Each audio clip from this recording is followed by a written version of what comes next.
राई ते पर्वत करे पर्वत राई माह। छोटी सी राई को भगवान पर्वत कर सकते हैं और इतने बड़े पर्वत को छोटी सी राई बना सकते हैं। मूकम करोति वाचालम पंगुम लंघयते गिरिम। भगवान की कृपा हो जाए तो गूंगे भी बोलने लगते हैं साहब, लंगड़े भी चलने लग जाते हैं, अंधे देखने लग जाते हैं। असंभव जो कार्य है वो सब संभव हो सकता है। एक बार किसी बादशाह के दरबार में एक फकीर आया, तो बादशाह ऊपर सिंहासन पर बैठा था। तो जैसे ही फकीर आया और फकीर ने उसको 3 बार सलाम किया, प्रणाम किया, तो बादशाह ने उस फकीर को पूछा कि अच्छा फकीर बताओ, भगवान क्या करते हैं, भगवान का कार्य क्या है? सब कुछ तो हम मनुष्य लोग करते हैं, वो ऊपर बैठा बैठा क्या करता है वो? तो फकीर बहुत तेज हंसा, कहा बादशाह तुझे पता नहीं? बोले यही तो पूछ रहा हूं कि उसका आखिर काम क्या है, क्या करता है वो? ऐसा क्या काम करता है कि दुनिया उसकी पूजा करती है? तो फकीर ने कहा कि आपको उत्तर जानना है? बादशाह ने कहा कि हाँ जानना है मुझे। तो फकीर ने कहा मेरी एक शर्त है, आपको उत्तर दूंगा लेकिन मैं जो कहूं वो आपको करना पड़ेगा। बादशाह ने कहा मुझे मंजूर है। तो फकीर ने कहा ठीक है, आप जहां बैठे हैं थोड़ी देर 5 मिनट के लिए मैं बैठ जाऊंगा। तो बादशाह ने कहा यह क्या बात हुई? बोले नहीं, आपको उत्तर जानना है ना, तो आप जहां बैठे हैं थोड़ी देर मैं वहां बैठ जाता हूं। बोले ठीक है बैठ जाओ। तो फकीर जाकर वहां बैठ गया और राजा नीचे उतर गया। तो उस राजा ने फिर पूछा कि हाँ फकीर अब बताओ क्या करते हैं प्रभु? तो फकीर ने कहा ऐसे कैसे बता दूं, अभी तो बैठा ही हूं। हाँ 5 मिनट थोड़ा बैठने दो, आनंद लेने दो। और तुम जब मुझे पूछ रहे थे, तुम यहां बैठे थे और मैं वहां खड़ा था द्वार पर, तो उत्तर जानना है तो तुम भी वहां जाओ। तो बादशाह वहां चला गया। उसने कहा कि अब तो बता दो क्या करते हैं प्रभु? उसने कहा ऐसे कैसे बता दूं, जब मैं आया था आपके दरबार में 3 बार मैंने प्रणाम किया था आपको, तो आप भी जरा 3 बार सलाम करें मुझे। बादशाह को गुस्सा तो आ रही थी कि ये क्या हो रहा है। उसने कहा चलो उत्तर तो जानना ही है। तो 3 बार उसने भी आकर के दरबार में प्रणाम किया और पूछा कि हाँ अब बताओ क्या करते हैं भगवान? तो फकीर ठहाका मारकर हंसा, खूब हंसा। उसने कहा बादशाह अभी भी पता नहीं, यही तो करते हैं भगवान। राजा को उतार कर नीचे कर दिया और भिखारी को यहां बिठा दिया, यही तो मेरे प्रभु का कार्य है। हाँ एक फकीर को सिंहासन पर बिठा दिया और सिंहासन पर बैठने वाले को फिकीर बना दिया, यही मेरे प्रभु का कार्य है। ऐसे दुर्गम कार्य संसार के जितने भी हैं वो भगवान की कृपा से सब संभव हो जाते हैं। दुर्गम काज जगत के जेते, दुर्गम काज जगत के जेते, दुर्गम काज जगत के जेते, दुर्गम काज जगत के जेते, सुगम अनुग्रह तुम्हारे ते, सुगम अनुग्रह तुम्हारे थे, सुगम अनुग्रह तुम्हारे थे, सुगम अनुग्रह तुम्हारे थे। संसार के जितने भी दुर्गम कार्य हैं हनुमान जी चाह लें क्या नहीं हो सकता है। हाँ सुगम अनुग्रह तुम्हारे ते।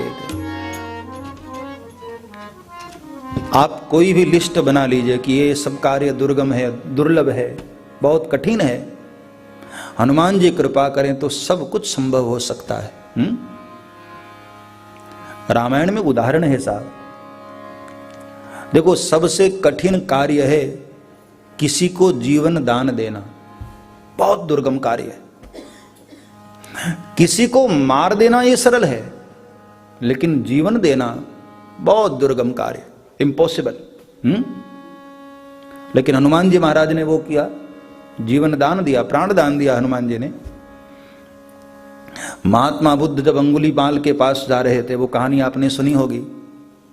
एक बहुत दुष्ट व्यक्ति, बहुत खतरनाक, बहुत हत्यारा था वो, हत्याएं करने वाला, मर्डर करने वाला, सीधे काट देता था लोगों को, और काट कर उनकी उंगली काट काट कर उसने एक माला बना ली थी, तो नाम ही पड़ गया था उंगली माल।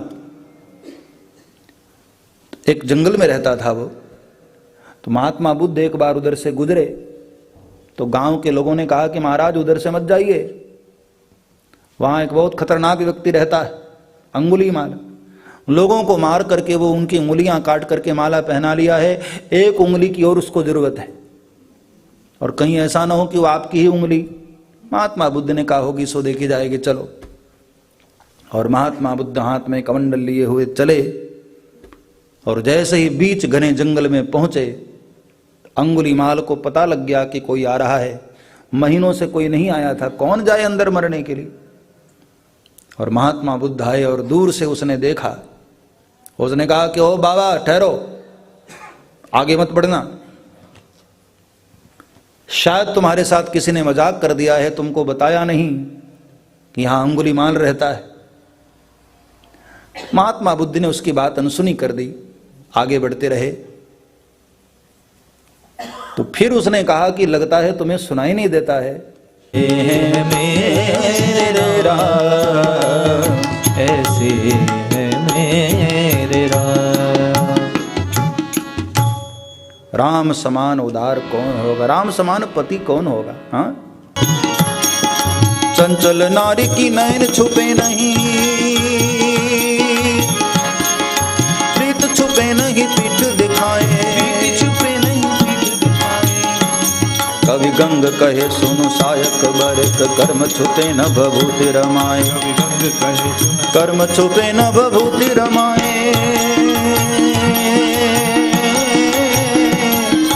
कर्म छुपे न भभूति रमाए जी, कर्म छुपे न भभूति रमाए जी, कर्म छुपे न भभूति रमाए। दुनिया में कितना ही वेश बना ले कोई, सच्चाई सच्चाई होती है। हाँ, असलियत भीतर से प्रकट ही हो जाती है कभी न कभी। अब हनुमान जी वास्तव में हैं तो सेवक, लेकिन पंडित बनकर गए, ज्ञानी बनकर गए, लेकिन प्रभु को देखते ही सब असलियत बाहर आ गई। भगवान शंकर वृंदावन में साड़ी पहन कर गए रासलीला में। पार्वती जी को पूछा कि रोज रात्रि में मैं देखता हूं तू साड़ी वाड़ी पहनकर मेकअप करके कहां चली जाती है, मुझे खबर नहीं। तो पार्वती जी हंसने लगी, बोले आपका काम वहां नहीं है, ऐसा किसी काम नहीं है, कहां जाती है तो पार्वती ने कहा कि मैं भगवान के साथ रास करने जाती हूं। तो भोलेनाथ ने कहा रास क्या है? तो बोले भगवान के साथ सारी गोपियां होती हैं, सारे भक्त लोग होते हैं, बड़े बड़े ऋषि महात्मा लोग सब भगवान के साथ नृत्य करते हैं। भोलेनाथ ने कहा कि ओहो, मैं इस लाभ को क्यों नहीं ले पाया, मैं भी आज तेरे साथ चलूंगा। तो पार्वती जी हंसने लगे कि बाबा आप कहाँ जाएंगे, ये दाढ़ी वाड़ी वाले वालों को वहां प्रवेश नहीं है, वहां तो गोपी ही जा सकती है। भोलेनाथ ने कहा मुझे भी गोपी बना दे, और पार्वती जी बहुत हंसी हैं और भोलेनाथ गोपी बने। सच्चाई छुप नहीं सकती बनावट के उसूलों से। सच्चाई सच्चाई होती है साहब, कितना ही कोई वेश बना ले, कितना ही कोई स्वरूप बदल ले, लेकिन सच्चाई आखिर सच्चाई होती है। अब हनुमान जी महाराज हैं बंदर, सेवक हैं, और जैसे ही सेवक ब्राह्मण का रूप लेकर आए, लेकिन प्रभु को सामने देखते ही सब गड़बड़ हो गया। माथ नाई पूछत अस भयौ। हाथ जोड़ करके हनुमान जी महाराज ने प्रभु को प्रणाम किया। और देखो, सेवक की पहचान है, उसकी दृष्टि सबसे पहले चरणों में जाती है, ये सेवक की पहचान है। जो सदैव सेवक के रूप में रहा है भगवान के सामने, ये उसकी सबसे बड़ी पहचान है। मंदिर में भी हम जाते हैं ना, तो आप कभी खुद को महसूस करना कि आपकी दृष्टि भगवान पर सबसे पहले कहां जाती है। कई लोग डायरेक्ट भगवान के सुंदरता को, चेहरे को देखते हैं, कई लोग भगवान के कटी मेखला का दर्शन करते हैं, कई लोग भगवान के चरणों का दर्शन करते हैं। इससे हमारी वास्तविकता का पता चलता है कि आखिर हम जन्म जन्मांतर से प्रभु को किस रूप में हम पुकार रहे हैं। एक सेवक बनकर, मित्र बनकर, भगवान के सखा बनकर, किस रूप में हम भगवान को मानते हैं। कई लोग भगवान को भाई बना लेते हैं ना कि ये भाई है मेरे, कई लोग अपना पिता रूप मानते हैं, कई लोग गुरु रूप मानते हैं, कई लोग अपने आप को भगवान का सेवक मानते हैं। तो इस सेवक की सबसे बड़ी पहचान है, उसकी दृष्टि सबसे पहले चरणों में जाती है। सब्सक्राइब करें श्री चिन्मयानंद बापू जी के YouTube चैनल को और हमारे वीडियोस को सबसे पहले देखने के लिए बेल आइकॉन को दबाना न भूलें।